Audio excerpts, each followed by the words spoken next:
Welcome to Sound Values, powered in part by LSA Burger. Oh, we're almost there. Okay. Ladies and gentlemen, thank you for tuning in tonight at DentonRadio.com. We are live from the Discover Denton Welcome Center. Thank y'all for tuning in tonight. It is a beautiful night out here on the Denton Square. It's a little hot. I just broke my pen. These things happen. It's been a stressful day. But, hey, what's up, buddy? We got the infamous guitarist rolling around right now. That's what's up. We got pins on deck. Yeah. Well, hold on. We need to let's get into the interview here. We're here with my man YSA right now. He is a now local Denton producer and just been really making some moves in the scene lately. Met him a few months back at Breakfast and Beats, and we have enjoyed the music that's been coming from this guy. And he's been putting a new spin on the DJ scene in Denton, Texas, and I'm really enjoying it. So, Ian, we'll let him know your real name right now. I want you to tell everybody, what does YSA stand for? It stands for Young Space Animal. Young Space Animal. I like that, man. So now for the people out there, let them know, where are you from? Houston originally. Originally from Houston. Yeah. All right, Houston. But I know that you moved here from Louisiana. Yeah, I moved here from New Orleans. Okay, and what were you doing out in New Orleans? When I left my parents' house in Houston, I was kind of the last kid out of the door, and they were like, well, we're done living in the suburbs now. We're going to go hang out in New Orleans. So they moved over there, and I had gone to college in Indiana for Japanese studies for a little bit, and that didn't work out all the way, and I ended up going back to New Orleans when I left school. So I lived there for a few years. So you're living in New Orleans now. Growing up, man, what's kind of like the first musical memory that you have where you heard music and you're like, this is tight, I like this? My uncle Brooks made all of these cassette tapes for all of us, and he called them the bro tapes. And it was all this good classic stuff like Prince, the Beatles, Okay. And so so you had Prince, the Beatles, so was Rolling Stones. The Rolling Stones. So were all kinds of good. Were they called stuff. the bro tapes because Uncle Brooks was a bro, or was that just short for Brooks? It's just short for Brooks. We just called him bro. Okay, that's what's up, man. So we have Prince, the Beatles. Very cool, man. And that's something that I have found consistently with interviewing people is there's always a cousin or an uncle or somebody wild who introduces people to music for the first time. So Uncle Brooks introduces you to some good tunes like the Beatles and Prince. But what was kind of some of the first music that you listened to yourself, where you found music and you're like, this is my own, this is what I like, and this is I'm going to go buy this CD and Mom's not even going to know? Well, actually, the first, funny enough, the first cassette tape that I ever bought was The Fat of the Land by Prodigy. Oh, nice. Which is pretty cool looking back on it. But that was also just I was turned on to that by a friend of my brother's. But I'd say when it started being really my own was when I started getting into metal and guitar stuff, and kind of started with I was more into fantasy, literature, movies, played Dungeons and Dragons in high school and stuff. Yeah, for sure. Before that, it started getting into power metal. Nice. And stuff like that. I mean, all the stuff about dragons and warriors. Well, who doesn't enjoy that? I mean, Game of Thrones is huge these days. No spoilers. Don't worry, no spoilers. But what I like is that you said cassette. There's a lot of kids out there who don't even know what a cassette is anymore. But even vinyl is making a comeback. So maybe one day in 15 years we'll see cassettes starting to make a comeback, So the fact that you were listening to Prodigy is pretty cool, man. So did your brother listen to that kind of electronic music, or more that kind of I guess how would you classify Prodigy if somebody asked what is Prodigy? I don't know. I'm bad at classifying genres. I just kind of try to listen to stuff I like and let it be itself. It's like grunge electronic in a way. Yeah, it's kind of it's like electronic music, but it's kind of breakbeaty, but it's kind of dark and grimy, but it's not super bass heavy. Yeah. I don't know. That's true. So you started listening to the Prodigy, but you were saying you liked metal music, and so when did you start playing the guitar? When I was 10. Okay, so you started playing at 10 years old. How did you get into playing the guitar? Did anyone in your family play? I don't think so. I don't really remember why. I just wanted to play guitar, and I got one for a birthday. And I don't remember how I decided that I wanted to play guitar, but it worked out, I guess. You just said, Mom, Dad, I want a guitar, and they were like, okay, Yeah. cool, that sounds good. That sounds good enough to me. Well, I mean, what's crazy, man, is I don't even remember why. Actually, I know why I started playing. It was for the ladies. That is definitely why I started playing the guitar. I think at the end of the day, unless you like grown up with like a family who's like classical musicians or music's all over the place, like or if people are playing music in your household, then you probably did it for the girls. It's just the way it goes, man. So did you play in any bands growing up? Did you play like, and what kind of bands were you in? I was in metal bands. Right like, on, man. Like screamy, like metalcore kind of stuff. There you go. In high school. So that started in high school when you started playing in like bands like that? Yeah. Okay, and that was in Houston? Yeah. What high school did you go to in Houston? Well, now it's the truth will come out that it's not Houston proper. It's suburbs around Houston. Hey, that's fine.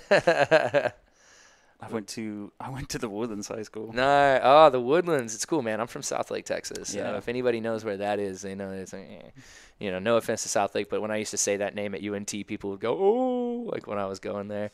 I guess it has its own reputation, man. So you were playing in metal bands in high school. Where did you guys play house shows, or did you play at actual venues? We played at venues. Right. There was I started taking lessons with a guitarist called Rusty Cooley that Okay. you can give up, and I credit with I don't know, being decent at guitar. 'Cause I was all right, but I played by myself for a few years and got into stuff, but he really took me to the next level, and he's super amazing. And another one of his students had a pretty successful high school metal band, and their guitarist had to quit. Okay. And he basically went to Rusty, who he had also taken lessons from, and was like, "Do you know anybody that's good enough to actually play our music in this town?" And he was like, "Ian." That's awesome. And so man. they just kind of called me up, and they had already been booking shows and stuff. So Is the name of the band Radio appropriate? Can we know the name? yeah, it was called Bride. And Bride, then, okay. I think at some point we changed it, or somebody changed it to Seven Against Thebes. I don't know. It's I always wasn't as into that one though. yeah. It's like how many. I always wonder like how the names come about. You know what I mean? Like how do you come up? How do bands just settle down and they're like, you know what, Brides. Then one day some guy's like, nah, Seven Against Thieves. Is there any like background on either of these names? I don't know where Bride came from, because that's what it was called before I joined. And Seven Against Thebes, I think somebody just read a story that's about seven dudes attacking Thebes, maybe. That could have been where it was from. He just thought it was don't super know. sick. Didn't pitch the idea. I mean, I kind of like the name Seven Against Thieves. I don't think it's so bad. Like, so what were some of the venues that y'all played at in Houston? I don't really remember. Java Jazz? That Java was one Jazz. of them. That was many beers ago. That old Seven Against Thieves was playing. Yeah. Well, that's cool, man. So you end up graduating, and then you went up to Indiana to do Japanese studies. I did. What is it about Japanese studies that attracted you to that?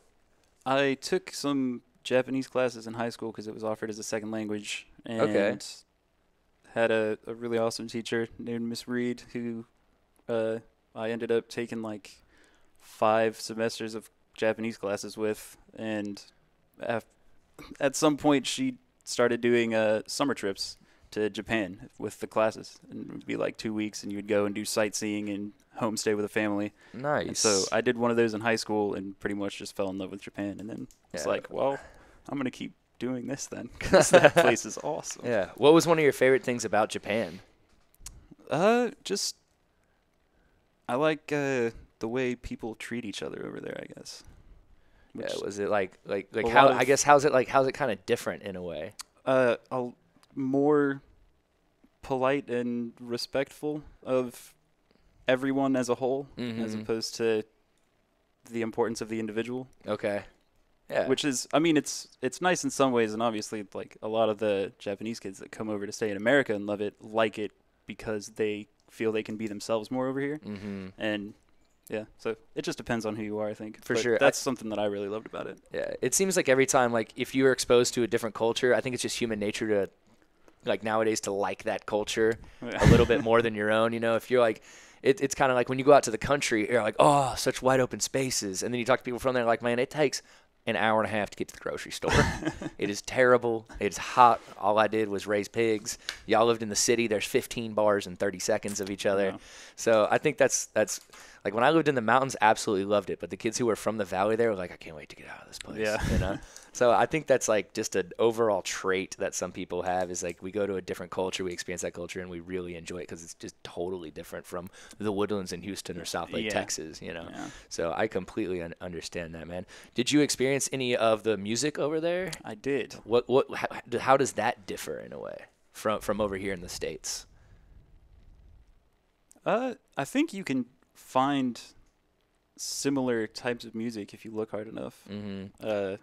It just depends on where you go. I'd say it's, in general, there are just smaller venues because there's less people to be into all the scenes and everything. And a smaller place.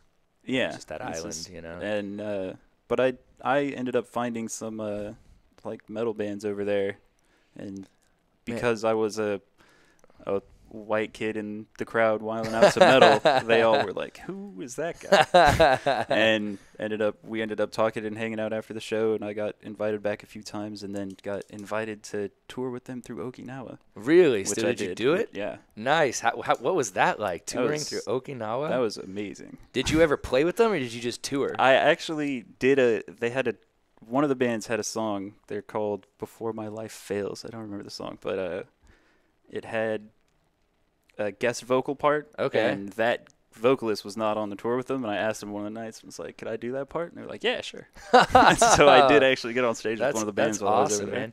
So over there, like, once again, I'm kind of ignorant to the whole Japanese culture, how things are done over there. So, like, does it say, and what is, I guess here I'll ask, what is Japanese writing called? Like, is it a specific name for the way that they write, the letters, or I guess not even letters, like, I don't know. It depends on what you mean, I guess. So, okay, so like if I go over there and I look at a sign, is it going to say "Before My Life Fails" like on the marquee, or is it going to be like in that case, form? Yes, it will say "Before My Life Fails" in English. Okay. All of the metal bands that I interacted with, at least, kind of wrote their names in English and wrote their lyrics in English. Okay. And I guess because they were just most of the metal bands they listened to are English speaking, and write their stuff in English, and so it was just kind of part of their scene to do that. And they weren't necessarily very good at English, but they still did it. They still did what they could, to get the message across. But I think there are some bands that would write their name in Japanese, but I think mostly for the music over there, they do a lot of it in English characters. Okay. That's cool. I was just curious about that, So, man, so that's cool. So you go, you start off in Houston, and then you go to Japan, you go to Indiana, and we got to give a shout out to Teacher Reed for getting you over to. See, that's what's crazy, man. If you don't like have this teacher, you never go to Japan and go on tour through Okinawa with Before My Life Fails and do this awesome like singing on stage, man. Yeah. So that's pretty cool. That's pretty interesting. So now you find yourself in Denton, and I actually don't think I've even asked this question. How did you end up here? Like, what made you want to move to Denton?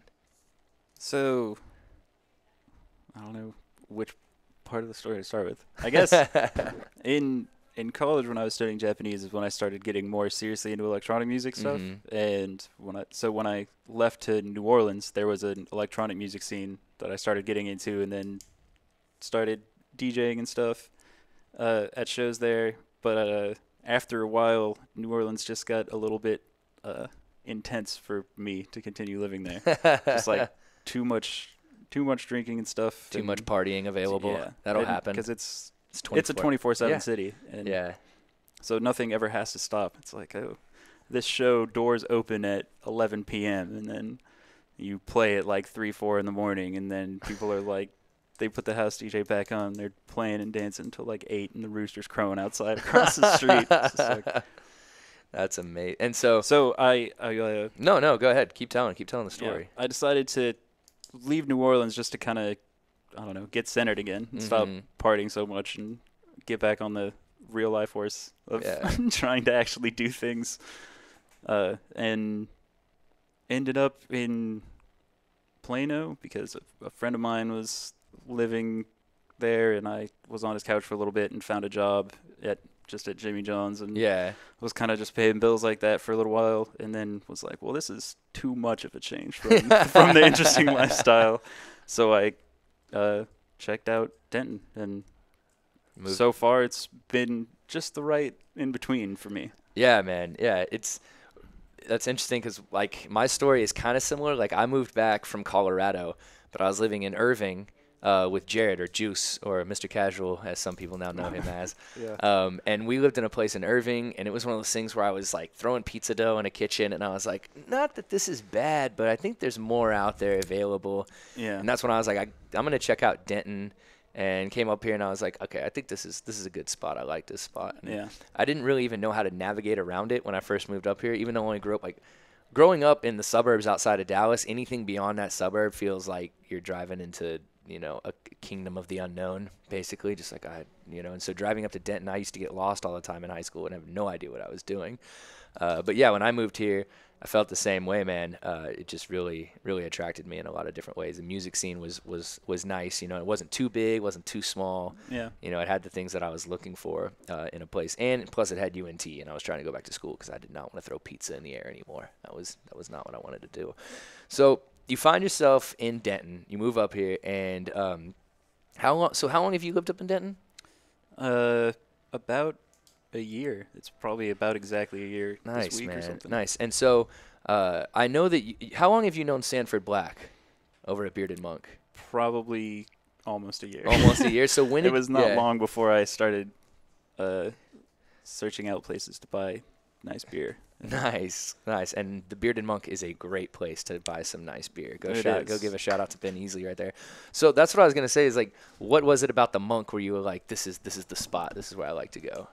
I mean, I guess I just didn't really know anybody in Denton when I moved here. I knew somebody that was in school for like engineering, so they were always busy and stuff. But I just started going out places and seeing when shows were. Like Midway Craft House and Bearded Monk were a couple of the first places I went to and saw music at, and just started talking to people and hanging out. And Bearded Monk just seemed to really cultivate that kind of vibe where you don't necessarily need to know anybody to go out and have a good time drinking with friends. Yeah, I mean, I would agree with you. Like the Monk provides that feel to it. There's a lot of places that do, but when you're outside, like once they get that patio built outside, just the fact that you can walk outside, kick it, see people walking in, and I mean Sanford and the Bends, and they're so chill over there, man. It's like a beer library. Just a great place to hang out and kick it. You can crack open a cold one instead of a nice book. That's the only real difference, and enjoy yourself. So, how did you find out about Breakfast and Beats? Sanford. Yeah. So what did he say? Like, how did he pitch this to you in a way? I don't know. I think maybe I had mentioned at some point that I DJ'd in New Orleans and was looking to maybe play a show or something, and then he had an event at Bearded Monk and was like, said that I could play at it, and I did. And then I think after that he was like, yeah, me and Lofty Beats had talked about if we liked what you did here, then maybe having you come out to Breakfast and Beats, so you should come out to that on Sunday. And then I did, and then and the rest will be history. We'll talk about it. We'll talk more about that. So Mike, how do you go from metal? Because we just drove up here, and you're still listening to metal, so that hasn't stopped. No, but how do you go from metal to DJing? What was kind of that transition that took place? I had always kind of liked some electronic music when I heard it. I just hadn't dived into the scene. And when I was in college, I had a friend named Damon Bulu. Okay.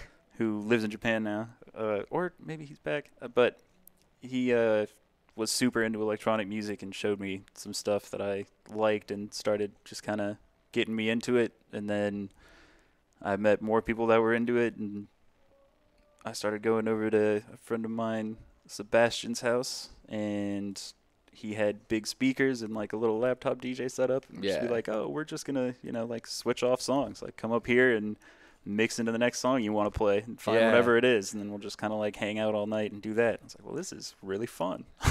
Yeah. I should do some more of this. Do you remember like some of the music that like your buddy showed you at first? He was real into like French touch house stuff. Okay. Like, and he was super big on Justice. Cross had just kind of come out. Oh, yeah. So it was like that era. So this was back in like 07? I started in 08. Okay, yeah. So it was like 08, 09. Yeah, I remember when that album came out. It was Justice was huge back then. And then it was like the like a year or two in, the whole Skrillex mid-range revolution of noisy stuff started happening, and so there wasn't the bass wubs anymore that you had at first from guys like Caspa and all that. Yeah, exactly. But yeah, he was into a lot of that stuff. Well, man, I mean, you came out to Breakfast and Beats, and I ask people all the time, or I'll be like, hey, what do you think people should do if they're looking to get shows in the area? And I think you've explained it the best, is just go to places and get to know people, and show up. Like, I've had people ask me, hey, can I play Breakfast and Beats? I go, yeah, come out to a show. Come check it out. Yeah. And then they don't, and you're just like, and you never see them again, and you're like, okay, well, but, you came out to one, you kept coming out, and Sanford was the one who approached me and was like, hey, I got this buddy, and even Jared, Jared was like, yeah, dude was super cool, and then I was like, I hit up Sanford, and I was like, hey, what is this guy's last name? And he was like, oh, it's Ian, and we won't say the last name because we keep that under wraps, that's the secret that nobody gets. And so I hit you up, man, and now you've like, I've known Lofty Beats for, like 3 or 4 years now. I just met Sanford, pretty much like started getting to know Sanford when I started getting to know you, 3.5 months ago. Before I had been to the Monk a couple times, but never really talked to Sanford as much as we have now. Yeah. And now we've created this group called the Breakfast Boys. And you dubbed us that. I think you were the one who were the first ones to start calling us that. Well, first off, you created the hilarious picture, Breakfast Boys, which was just absolutely absurd. So if y'all haven't checked this out, Ian is apparently a semi-professional with Photoshop, and he's got some skills when it came to, and he created a hilarious picture. You can go to any of our Facebooks. You can go to mine, Michael LaCroix. You can go to Ian's. You can go to Sanford's, Lofty, or Luke, or you can go to Jared's, and all of us have the exact same picture. Yeah. And it was pretty cool, man. It's pretty cool to see how the whole idea has kind of like taken off in a way, and like people enjoy the vibes. So because everybody seems to have their kind of space. So if people, once again, I know you say it's hard for you to classify music, but I want you to tell me about an experience you had at the Bearded Monk recently that has led you to doing a little bit more live stuff that goes on at your shows. What happened at the Bearded Monk? What do you mean? Remember that guy who walked up to you and like was talking about what makes a real musician or something like that? And you were like, what makes a real musician? And he had to basically tell you about like a real musician plays the guitar. I thought some guy walked up to you at Bearded Monk and was like, what makes a real musician? Or like said to you, like, DJs aren't real musicians. And you were like, well, what makes a real musician? And he was like, somebody who plays the guitar. No, I think that's Is that just the sample? Yeah. So I just like created the story in my head over time where I actually thought, so let's go ahead and jump ahead now that I look silly. What made you want to bring your guitar out? I just thought it'd be cool. Yeah, just change. No, I mean, I feel like it's kind of a shame that I don't use it or wasn't using it as much because I spent so much time like practicing guitar and stuff. And I had the idea to try and play over some stuff maybe a year and a half ago or something and started doing it, but there's nowhere to play out or anything at that time in my life, so I just kind of gave up on it. And I was like, well, maybe I'll take it out to Breakfast and Beats one time because the vibe out there is super chill. And it's like, whatever. If I don't do it well, then oh well. But everybody seemed to enjoy it a lot, and I was like, all right, well, I'll just do this every time then. Yeah, man. And then started practicing doing it more and more and stuff. So. Yeah, it was like, I remember when I saw the picture and you were like bringing this bad boy out, and at first I thought it was a bass guitar. I guess it was just weird the way I was looking at the picture, and Like, I unfortunately was in Austin the first time you brought it out, but then the second time you brought it out, man, it was so clean when you were playing that, like, when I turned around and I actually realized it was you playing the solo, I was like, whoa, what? What is this? Well, So thank you. are you able to, like, read music, or do you just read tabs, or? I'm not really able to read music. Like, I've learned how to read music, and Yeah. it's still in there somewhere, but I can never do it quickly, like quick enough to read something and play it. I don't know. A lot of that is by ear, but that's in a way where, like, I know how to do the entire guitar neck in, like, G major or like A harmonic minor, and just from the patterns of that around the neck, because they all repeat because there's only so many notes. Yeah. I'll just kind of find a couple notes that fit, and then just base it off of patterns that I have in my fingers, like muscle memory of patterns, and then just kind of play by ear. And do you think that kind of comes from playing metal in a way? Yeah. Having those kind of, because, like, I mean, you pretty much are sweeping, like, all the, like, when you're up there soloing, man, like, it's very rare that your fingers are not constantly moving the whole time. So, like, what do you do in order to, like, how do you figure out what the key of song is? Like, what do you, is it? I just listen to it, kind of.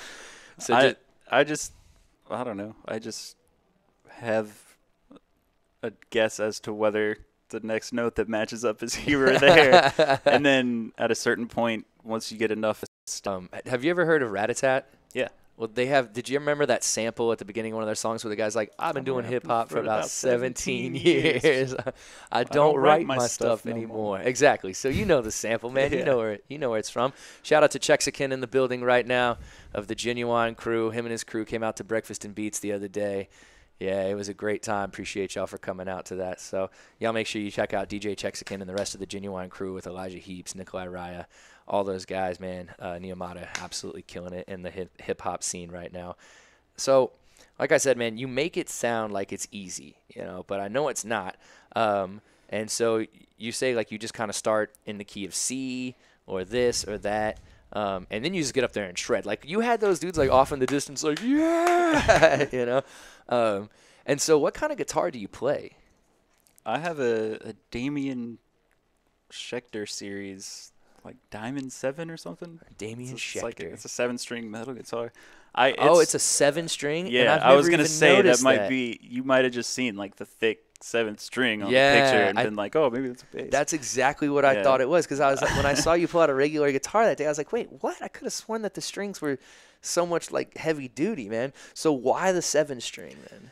I was turned on to it by Rusty Cooley, the teacher, who now has his own Dean Signature Series guitars. Really? I think 6 through 8 strings they make them now.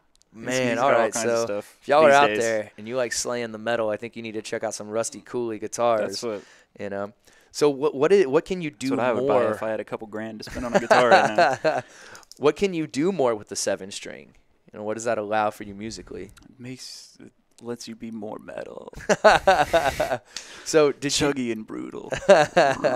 I like that. So I want to kind of go back to the metal thing right here, because, like, I listen to metal and I enjoy listening to it, but it seems like it would just take like a lot of stamina to be up there and play that type of music. So, like, is there just, like, time where you're sitting there and you want to be able to go faster and then eventually it just kind of happens?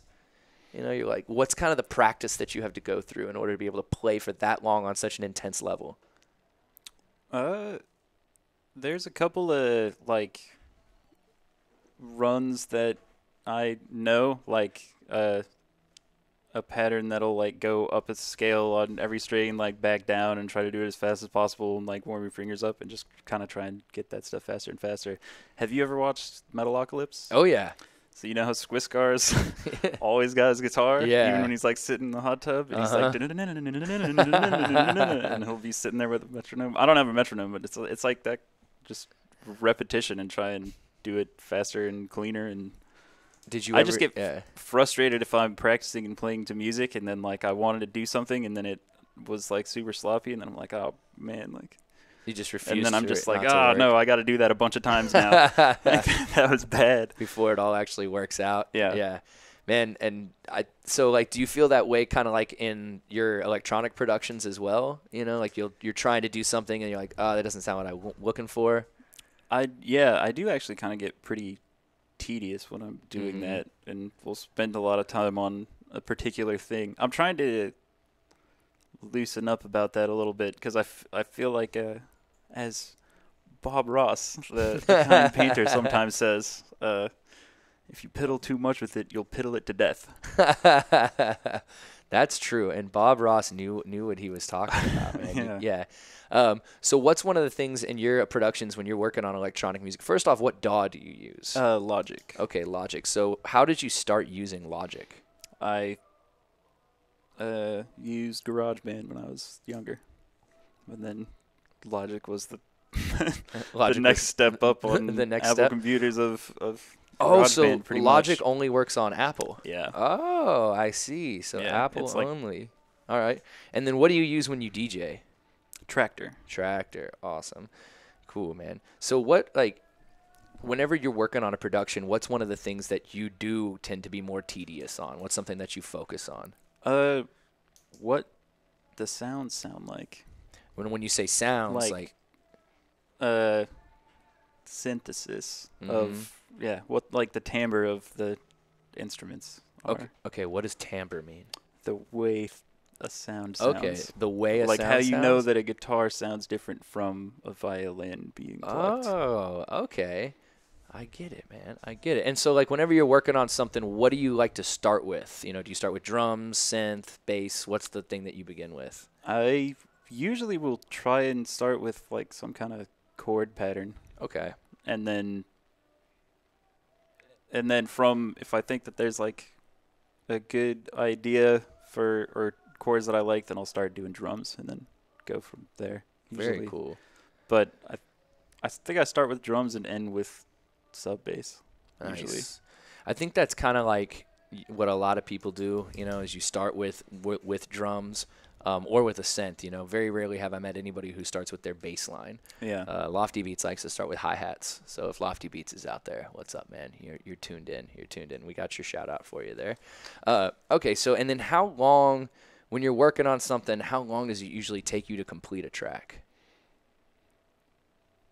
Too long. It goes back to the Bob Ross comment, you know, if you piddle something too much, you'll piddle it to death.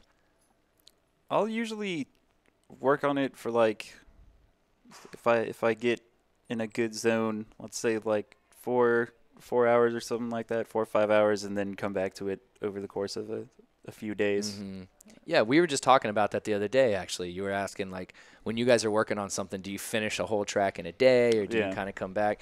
I think it's important to take breaks, because if you don't take those breaks, see you later, buddy. Later, bud. If you don't take those breaks, your ears get tired. You know, you start hearing noises that aren't even in the mix, and you're like, what is that? Like, you start hearing the highs too much, and, you know, once again, I'm just going to remember that if you piddle it too much, you'll piddle it to death, you know? Just wouldn't work out well. Thank you, Bob Ross. Yeah, Bob Ross on the shout-outs, man. So what kind of, like, hardware do you use whenever you're producing? I just have my computer and some studio monitors. Got a couple KRKs, and I have one like MIDI controller keyboard. What kind of MIDI is it? I guess what brand? It's a Novation. I think. Novation. Yeah. Right on. Is it a launch key? Where it like has the keys and the pads up top? No, not really. Okay. It's got like a bunch of knobs and a couple buttons up top, but it's more for like controlling music production, because it's like you can hit a button and assign any of the knobs or keys and stuff you want to any parameter on like a synthesizer. Very cool. Are there certain synths like built into Tractor, or not Tractor, but Logic that you like to use, or do you like, what do you use as far as like actually within the system? I use I'm watching myself move my hands way too much. That's funny. I use the ESX24 sampler in Logic a lot, and you don't even have to like use the sounds that they provide with it. It's pretty a pretty decent sampler. You can load anything into it and all that. But other than that, I think. Oh, and they have a bunch of really good like violins, pianos, like orchestral instruments and stuff that have a lot of good samples native to that. Okay. And then I use a lot of native instrument stuff. I have Complete 9, so like Massive and FM8, I think. You have and so you all so kinds do you of use those Massive? things. Yeah, Man, I use Massive a lot. I tried to use the trial one where you got like 30 days, Mhm. and this was way when I first started and had like no idea how to even load something into Ableton.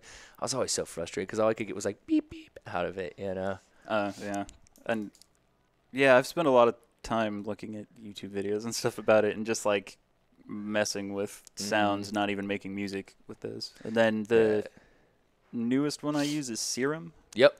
Do you do the new hotness these days? Do you use the like pay as you go type thing? Like there was this like there was a combo thing where you could get oh my goodness, what is it called? I can't remember, but it enables you to share Ableton files back and forth seamlessly, so like you can each work on it at the same time on like a single project and 2 different computers. And if you downloaded that, they gave you a special coupon where you could pay monthly for Serum. And if you didn't use Serum, you just turn it off and it doesn't take it out. And if you use it, then it charges you for that month, you know. So it's like $10 a month for our 18 months, you know, for Serum. So it was a great way for me, who was broke at the time, and I really, really wanted to like start making stuff that was a bit more future based, or at least try to. And that seemed to be what the standard was that a lot of people were using. Yeah, Serum's really cool, and it's a lot of fun to mess around with just because of all the visual feedback, and you can see what's happening. Yeah, all this. It makes it a lot of stuff make more sense. Do you ever feel like there's just almost too much to choose from in like, you know, an electronic music production, where it's like there's so many sounds, how can I ever really settle on one?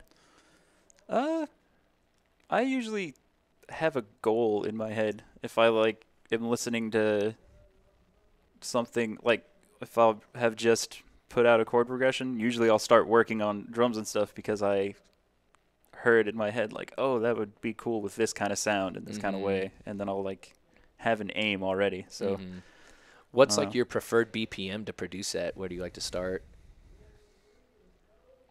Just wherever. I don't know. Yeah, it depends. So like when you're coming up with music, what's kind of like what helps to inspire you as far as creating these ideas? You know, because that's what I love about it, is it's essentially like blank, like this piece of paper, you know, and then all of a sudden there's this whole idea. So how is it that you come up with these ideas? What is inspiring around you? What goes on?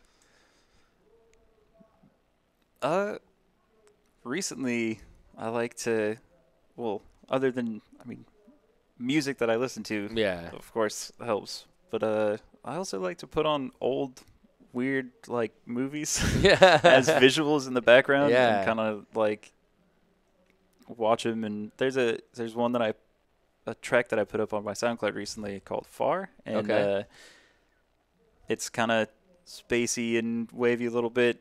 And I was watching The Day the Earth Stood Still, maybe? Nice. On silent on Netflix. And like, watching all the parts with the old school spaceships opening up and very coming cool. out. Then, I don't know, it just kind of worked out. That's awesome. You know, like, so there was visuals are good too. Yeah, so you use visuals in order to help, and so you're almost like writing for a screenplay, really, at that point. I wanted to do that when I was younger. Hey, so if you're out there, you're looking for some screenplay music, my man YSA's got you covered. All right.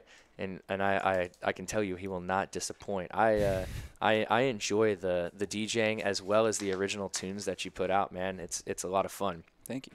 Yeah, it's good music too.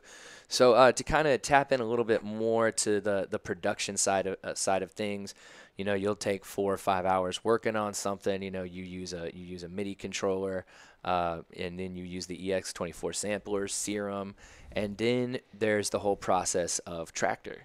And you actually there's so like I feel like sometimes, and you can disagree or not agree, I feel like sometimes that a lot of people, and that's why I wanted to bring you on and talk about this kind of stuff, is because you give an insight to what is actually happening before somebody is like in front of you with 2 turntables, because it would be very difficult to actually play every bit of instrumentation that you put into a song live. Yeah. I mean, usually I'll end a song with like 30 tracks or something, like 20 to 30.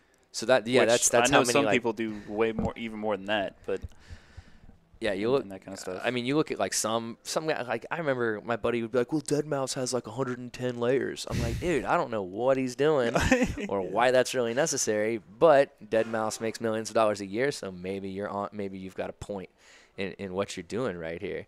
And so when you move up to Denton, and now you start playing at Breakfast and Beats, and we've been enjoying that. And in case y'all don't know, I'm gonna give a little shout out to next week.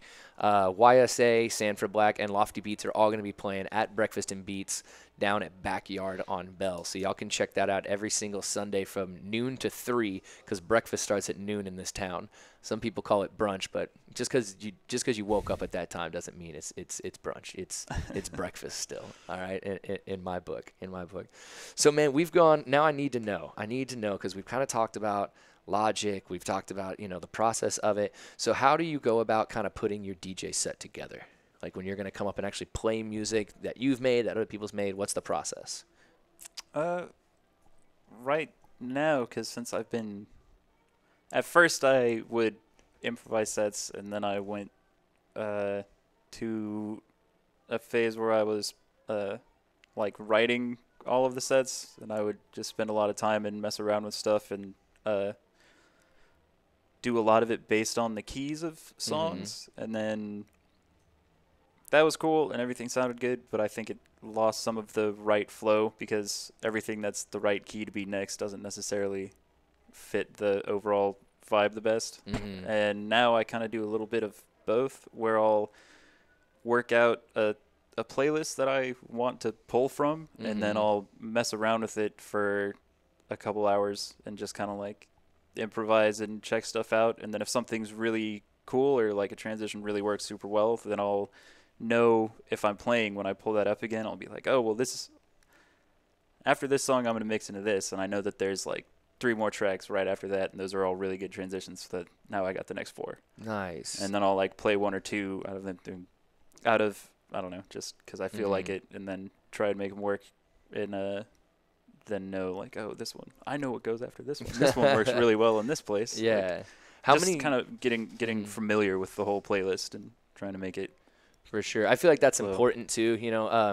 Sometimes like I've had the mistake where I go to a DJ set and I've got a really set idea of what I'm going to play. Yeah. Like all these, but you do have to realize that there is a crowd in front of you. Yeah. And even though you might not have a lot of people coming up and asking for requests, which is very polite of them, but you can still tell how the overall vibe of the room is going, and you need to be ready to like make the transition to something else if need be to get the energy in the room going again. But how many tracks do you have now that you're playing the guitar over in your set? Well, that number has increased in this past week when I haven't been playing sets. Right on. How many are we looking at now? A bunch. I don't know how many will be in the set. It depends on how many I play, but it's I wrote that down. A bunch. a bunch. A bunch. Yeah. Yeah. So more and more all the time. Like exactly. there's probably enough in the playlist tagged with. That's what I've been going through and playing guitar on all of them, and then tagging them that I with like guitar. And there's probably enough in them that I could hypothetically do an entire set with good music that I would play guitar over, but I'm not gonna do that. Yet, not just yet. I wouldn't be comfortable with it. Well, I think you're getting close, and that's what I do like about Breakfast and Beats is that we have a consistent group of people who like to come out to it. We have new people who seem to come out to it often, and we don't get a lot of requests. It's strange. People seem to kind of understand what we're doing, and what we're trying to do is bring people music. Me and Sanford just talked about the other day that if you were going to go back to all vinyl, it'd be very hard to go back to all vinyl because of the request era that we live in, the request society, where people think they can come up and you have every song that's ever been made. But a long time ago, when you went to go watch a DJ, you went to him because he was finding new music that you hadn't heard yet. Yeah. You didn't have to like everything that he played, but that was the point, is you might hear 4 or 5, maybe one song that you enjoyed that night, but then you didn't go to that DJ night. You went when another guy was playing or another guy was playing. But that's what I like, man, is that you've had this ability to create a sound around you and also like making other people go, whoa, wait a minute, like there's a guy playing the guitar over here while being a DJ at the same time. I haven't ever seen this before, you know. So I think you're doing the DJ world a great service by bringing the guitar out and letting people see that just because you're a DJ doesn't mean you don't play music. Yeah. It's just another way of connecting with people. Yeah. You know, we're not at a metal club headbanging. We could be, and I've connected on that level before. It's a little sweaty, you know, but so is Breakfast and Beats at times, man.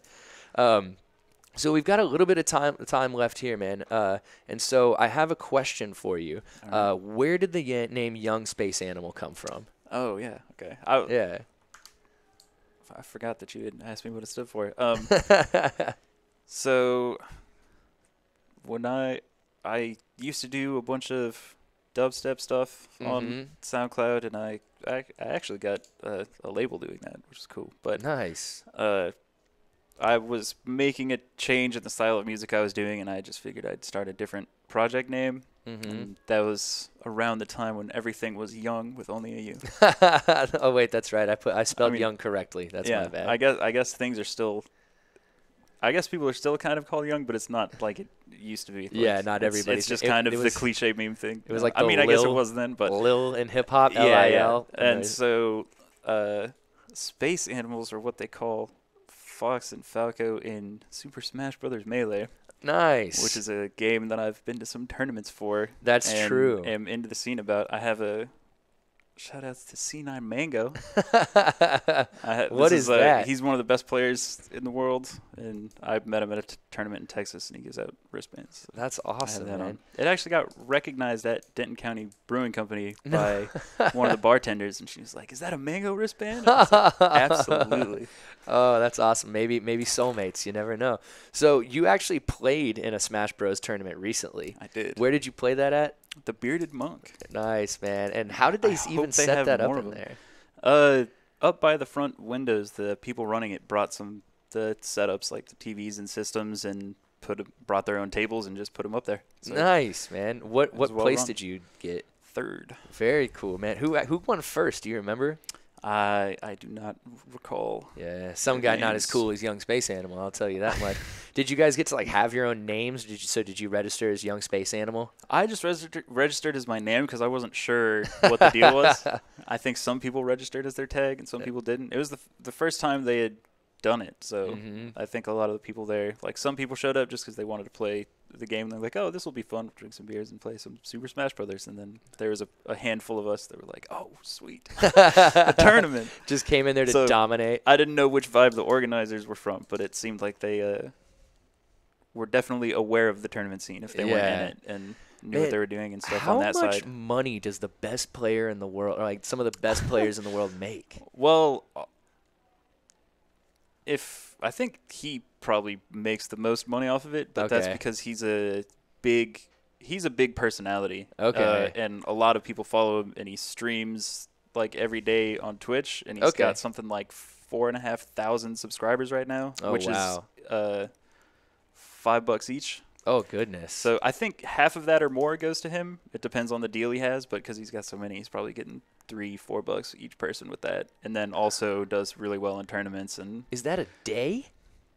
No, that's a month. Oh God, I was gonna say this guy's making $12,000 a day playing video games, and parents are sitting here saying, "Don't waste your time staring at that screen." I'm sure Cloud9, which is the other side, is his sponsor that like flies him out to the tournaments and stuff and gives him jerseys, and they have their sponsors like Monster and Red Bull and people like that sponsor gamers. And so now is Melee is the one on GameCube. Yeah. See, and so that's what's amazing is they even made a new one.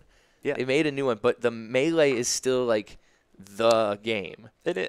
The new one's got a big following also, and it's cool. What do you think it is about Melee that's just like maintained its scene? It's super complex and fast-paced, and kind of like watching one of the professional people play it's like watching a professional anything that you enjoy casually, where you're like, wow, I couldn't pull that off in a million years. And it's even just like the speed and combination and accuracy of even just the buttons that you have to push to do the right thing at the right time is just so off the charts in a lot of situations that just watching them be so perfect at it is just Who's the wow factor. Who's the character that you like to play with? Fox. Yeah. See, Fox was I like Falco and Marth and Captain Falcon and stuff. Is there anybody out there who's killing it with Ness? No. Ness in the grand scheme of things, Ness isn't really good enough to be killing it. But yeah, he doesn't have the right moves. People, I mean, he's around. Yeah, some people do it. He's still around. Yeah, one of the best players in the world. Also, Hungrybox busts out a Ness every once in a while, like in pools of tournaments against lower level people for fun. Oh man, like, cause he like the way that you could get back onto like the ship and all that kind of stuff was you had to like make him launch that thing and then you could hit him with it and like you can. It was always like, oh my gosh, this is difficult. When you put that little thing out there, if you're somebody like Fox, you can just jump out and get hit by it and then up B back to the stage and Ness just falls to his death and can't do anything. Oh man, so there's poor Ness. So poor that's Ness. the clever and like secret moves that you wouldn't normally think about. Man, see, I'm learning. Like, see, that's what's amazing, man. We start off at Houston, New Orleans, Japan, music, and now we're all the way to Super Smash Brothers Melee. You never know where these conversations are going to go. But 15-year-old video game. I know. I used to play that, I mean, all night long at our buddy's house, and we'd be yelling at each other. Older brothers would be there just, It was like a way to, like, level the playing field between you and your older, bigger brother was to beat them in a game like that. See me in Melee. Yeah, exactly. So, man, I wanted to ask, what was the label that you got on when you were doing dubstep? Strange Matter. Strange Matter. Electronics. Do they still exist? Is that still around? Kind of. Where were they out of? I'm not sure, actually. I mean, just kind of mostly online. Okay. Presence. It was an online presence. Cool. Yeah, because I get hit up every once in a while by the guy who's running it about, like, stuff that he's doing and, like, maybe if I want to put more music out on there or something, but I don't think they've really been releasing stuff regularly. Okay, right on. And when you were making dubstep, was it more mid-range or sub-bass or like a combination? It was mid-rangey. Okay. It was the it was the right post Skrillex dubstep era kind of stuff. Yeah, some Zomboy and all that type of stuff. Yeah, I mean there were like I think that was eventually going to happen anyways because it was a combination of like I still don't like the way that he made the growl in Scary Monster Night Sprites is still like one of the most epic noises. Yeah, it's still pretty crazy. Yeah, in music production history, you're like, what? I can remember the first time I heard it. That's when an impact it had on me. Like I was sitting in my I lived in this like log cabin up in Colorado, and I was sitting with my buddies, and I was just I was listening to a lot of dubstep back then, like a lot of people who were in electronic music were, because that was like just this huge rise of that music. And I remember hearing that, like, and I was just like, oh, my God. And I took my headphones off and gave them to my buddy, and I was like, listen to this. He was like, what is this? You know, like, the word was just like, that is just filthy. Like, it was like stomping in mud, all the time. It was incredible, man. But before we go, man, we've got a little bit of time left. We actually started the show a little bit early, so but we're gonna talk a little bit more real quick here. So you recently did a magic show. Oh, well. Tell me about that magic show, though, man. Like I played at a magic show. I know. I didn't do the magic. You didn't do the magic. So who was doing the magic Richie out there? Flo did the magic out there. And how did you go about preparing to play at a magic show? Well, originally, I don't know. I didn't really know what to expect, but it ended up being super awesome. But, because you asked me, you're like, what should I play? And I was like, dude, I have no idea. And then I never really got back to you about what you played or what you did or how you put it all together. I found, because Richie Flo's not the person that asked me to play, but I ended up finding him on Facebook and hitting him up about what he was thinking, and he was just like, I don't really care, chill stuff, it'll be fun. I was like, cool. But if I'm not at Breakfast and Beats for everything, where it's the more chill vibe, I felt like busting out some more bassy, energetic stuff, but I wanted to keep it, I don't know, mystical. I love it. So I kind of just I make lots of playlists. I was going through all the stuff that I like to play and some of the stuff that I would like to play if the right vibe of things comes around, and just kind of picked out stuff that I thought sounded cool. Yeah, man.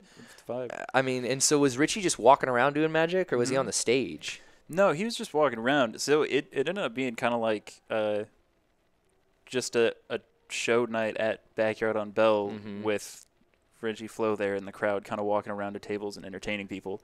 So we didn't have like much interaction, so it was just kind of me playing a set, really. Did he do any magic for you by chance? No, I never got to see any. Oh man, he has blown my mind a few times. He's messed me up. I'd love to see You some. know? Well, he likes to sneak. I like magic. He likes to like come into the bar and like find the person who's drank a little too much and then just blow their mind. They're like, "Wow, what did you just do?" Like that was amazing. And did you bring your guitar with you that night? I did. Nice, man. And you know, I heard some people like, I forget who it was, but they were like, "Oh, you're the guy who was playing that show the other night." So the name is spreading. People are excited and they like what you're doing. Like I said, as far as bringing a guitar out and jamming over beats like that, people aren't used to seeing that, and it just brings a whole new energy, and it gives some people a little bit more to watch. Yeah. You know, I think sometimes, and you can, you know, tell me, like, do you ever feel like when you're there as a DJ, you kind of wish you had a little bit more to do? Yes. Yeah. Yeah. I think that's what leads to minute and a half transitions. Right. You know, and songs being made specifically for that, you know. That's why I started. I have a couple of things on my SoundCloud called the Fresh Select mixes. I think there's 4 of them, and that's when I was super bored with not constantly doing stuff while DJing. So there's like some songs that are in there for like 30 seconds, and then the next one comes out just because that's where the transition point and is. I was like writing the whole set at that point. It's Okay. like, they're only like 15-20 minutes each, but it's like 9-10 songs. So as a DJ, what's Or kind of more. like one of the more important things for you? What do you like to focus on as a DJ? Like, is it transitions, feel, you know? Transitions, I guess, if there's a thing. Yeah. I need to. I don't know. I've getting back into making them better and paying more attention to the keys again after going back to improving stuff. Mm-hmm. So I'm on my way to find my middle ground in between writing everything and improving again. But Yeah. I like to try and make sure that things flow smoothly in between songs, and that That's cool, man. you don't notice as much the change. Yeah, I would agree that you do a good job of that already, man. So keep it up. Now, besides the Breakfast and Beats, which we have on Sunday, coming up this Sunday with you, Sanford, and Lofty Beats, do you have any other shows that are going to be taking place? I know I saw Mark Zimmerman, who booked you for that Richie show. Yeah. Are you doing anything else? Right now, I guess I'm just doing a thing on Thursday at the Bearded Monk. Okay. They're gonna have replace their art wall with Oh, that's right. a different artist, and I'll be out there playing. Katie Montgomery, her art. Yes. Very I'll be cool. playing for that, and then in October is the next Mark Zimmerman thing, I think. Okay, very cool. We'll be at Killer's Tacos October 21st, I think. Nice, man. Nice.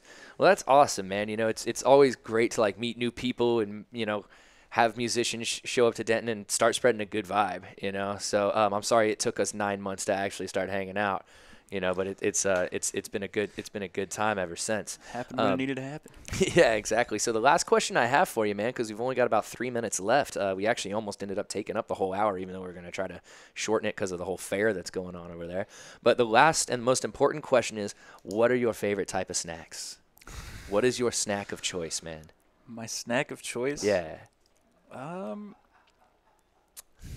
That is an important question. I know. It can be a cold to the heart and snack, soul man. of It can- well, I mean, I'm not eating these frequently these days, but as a kid, I was a little Hot Cheetos fiend. Woo! See, I knew that's why we were friends, man, because we both like Flamin' Hot Cheetos. Yeah. Those are still my jam. If I have a bad day, I do like the extra hot ones they have now Ooh. too. they have extra hot. Yes. Oh my goodness, it's sign extra me hot. up. The ones with lime, any of it, just make it happen. Put some Yeah. sriracha on it, spice things up a little bit more.